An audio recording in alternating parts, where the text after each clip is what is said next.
तर मित्रांनो, स्वागत आहे आपलं आजच्या एक नवीन ब्लॉगमध्ये. तर आता आपल्या 19 दिवसाच्या सुट्ट्या दिवाळीच्या संपल्यात आणि आता आपण चाललो आहे फायनली कॉलेजला. 19 दिवस सुट्ट्या होत्या माझ्या कॉलेजला, म्हणून ब्लॉग काय आपल्या कॉलेजचे आले नाही. तर चला, आपण आता कॉलेजला आपण आलेलो आहे इथे. तर आपण आपल्या आता गाडीला इथे पार्किंग लावू आणि आजपासून आपण एक नवीन सिरीज स्टार्ट करणार आहे. म्हणजे मी आता लॉला आहे, तर मी सांगणार आहे माझ्या लॉमध्ये मी काय शिकलो ना काय नाही, त्याचा फायदा तुम्हालाही होऊ शकतो, म्हणजे नियम. तर चला, हा आपला क्लासरूम. आज आपला क्लासरूम जरा चेंज झाला आहे, वरती आलो आहे आणि इथं कूलर आहे. तर मित्रांनो, आता आपली डिसेंबरमध्ये एक्झाम लागले सरांनी सांगितले आणि सरांनी थोडं आपलं गायडन्स केले.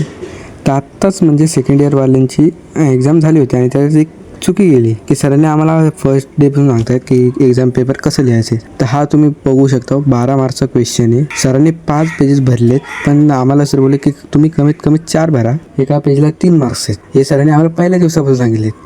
तर एक आता सेकंड इयरवाला होता बहुतेक, त्यांनी काय केलं, 1.5 पेजेसमध्ये 3 क्वेश्चन लिहिले आणि आपल्याला इथे एका पेजला 3 मार्क्स होते. इथे 12 मार्क्सचं क्वेश्चन तो 1.5 पेजमध्ये उरकवले, ते पण 3 क्वेश्चन 1.5 पेजमध्ये. असं पण एका क्वेश्चनला 1.5 पेज दिलाय, 3 क्वेश्चन. आणि इथे आम्हाला सर सांगतायत एका पेजला तुम्हाला 3 मार्क्स भेटणार आहेत आणि ही जो काही पेपर करू नये म्हणून सर आम्हाला सांगतात.